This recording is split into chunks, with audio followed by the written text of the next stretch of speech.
طلحہ بن Ubaidullah کہتے تھے کہ نجد والوں میں سے ایک شخص حضرت صلی اللہ علیہ وسلم کے پاس آیا، سر پریشان یعنی بال بکھرے ہوئے تھے۔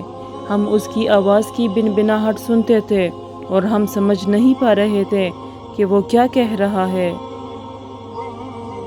یہاں تک کہ وہ نزدیک آ پہنچا۔ جب معلوم ہوا کہ وہ اسلام کے بارے میں پوچھ رہا ہے، حضرت صلی اللہ علیہ وسلم نے فرمایا کہ اسلام دن رات میں 5 نمازیں پڑھنا ہے۔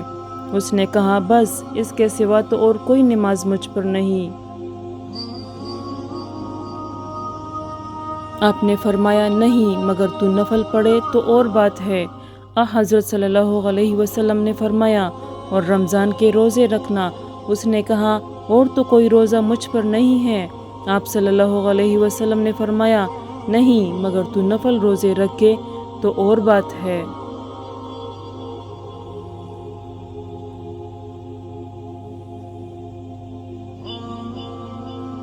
طلحہ نے کہا، اور حضرت صلی اللہ علیہ وسلم نے اس سے زکوٰۃ کا بیان کیا۔